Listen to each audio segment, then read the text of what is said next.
America, Donald J. Trump.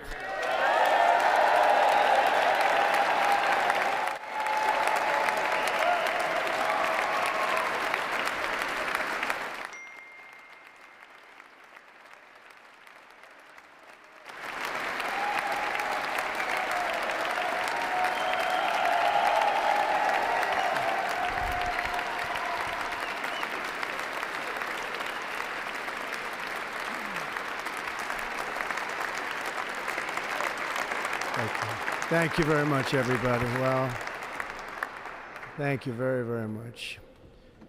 Vice President Vance, Speaker Johnson, Senator Thune, Chief Justice Roberts, Justices of the United States Supreme Court, President Clinton, President Bush, President Obama, President Biden, Vice President Harris, and my fellow citizens.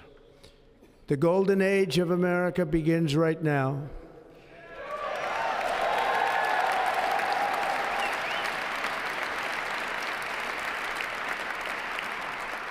From this day forward, our country will flourish and be respected again all over the world. We will be the envy of every nation, and we will not allow ourselves to be taken advantage of any longer. During every single day of the Trump administration, I will very simply put America first.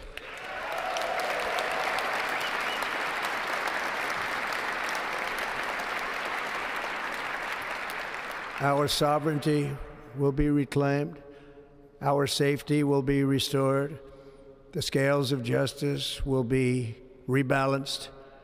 The vicious, violent, and unfair weaponization of the Justice Department and our government will end.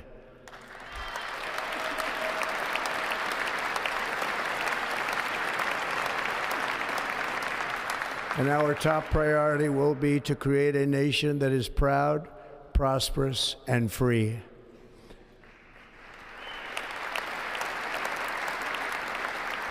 America will soon be greater, stronger, and far more exceptional than ever before.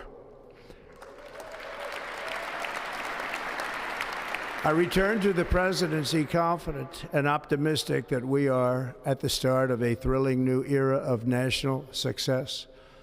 A tide of change is sweeping the country, sunlight is pouring over the entire world, and America has the chance to seize this opportunity like never before.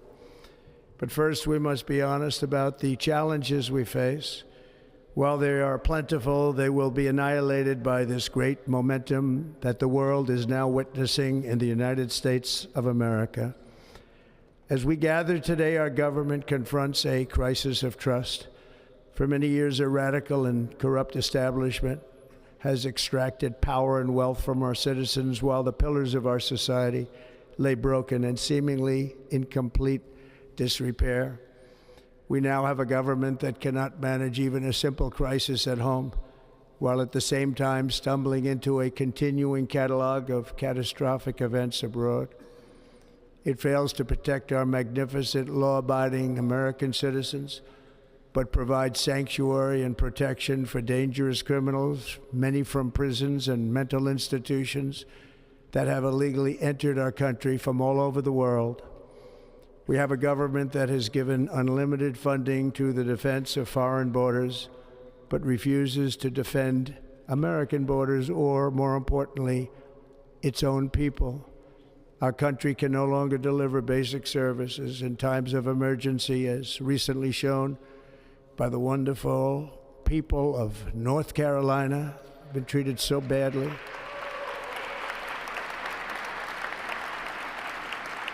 And other states who are still suffering from a hurricane that took place many months ago. Or more recently, Los Angeles, where we're watching fires still tragically burn from weeks ago without even a token of defense. They're raging through the houses and communities, even affecting some of the wealthiest and most powerful individuals in our country, some of whom are sitting here right now. they don't have a home any longer. That's interesting. But we can't let this happen. Everyone is unable to do anything about it. That's going to change. We have a public health system that does not deliver in times of disaster, yet more money is spent on it than any country anywhere in the world. And we have an education system that teaches our children to be ashamed of themselves in many cases, to hate our country despite the love that we try so desperately to provide to them. All of this will change starting today, and it will change very quickly.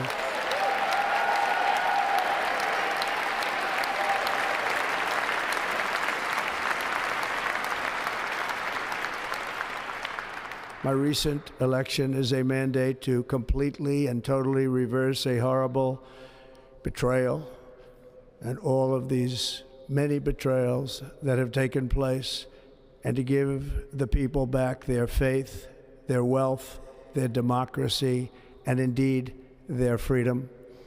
From this moment on, America's decline is over.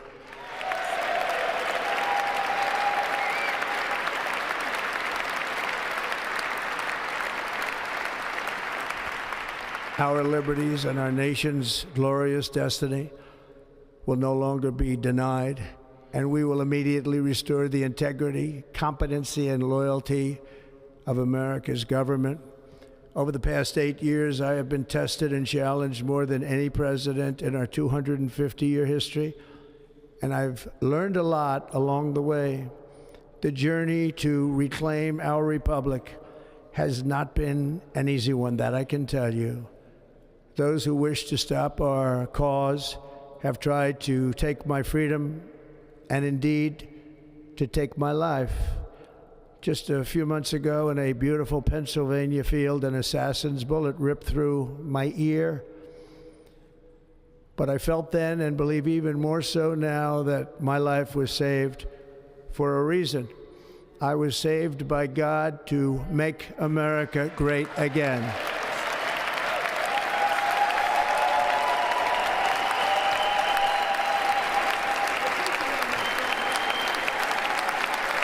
Thank you. Thank you.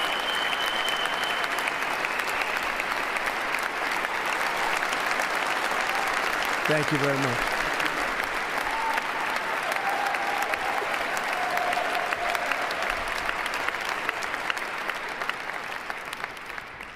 That is why each day under our administration of American patriots, we will be working to meet every crisis with dignity and power and strength. We will move with purpose and speed to bring back hope, prosperity, safety, and peace for citizens of every race, religion, color, and creed. For American citizens, January 20th, 2025 is Liberation Day.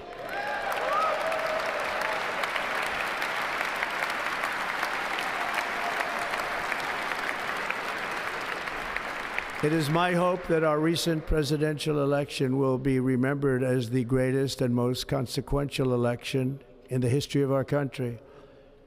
As our victory showed, the entire nation is rapidly unifying behind our agenda with dramatic increases in support from virtually every element of our society, young and old, men and women, African Americans, Hispanic Americans, Asian Americans, urban, suburban, rural, and very importantly, we had a powerful win in all 7 swing states, and the popular vote, we won by millions of people. To the Black and Hispanic communities, I want to thank you for the tremendous outpouring of love and trust that you have shown me with your vote. We set records, and I will not forget it. I've heard your voices in the campaign, and I look forward to working with you in the years to come. Today is Martin Luther King Day, and his honor, this will be a great honor, but in his honor we will strive together to make his dream a reality. We will make his dream come true.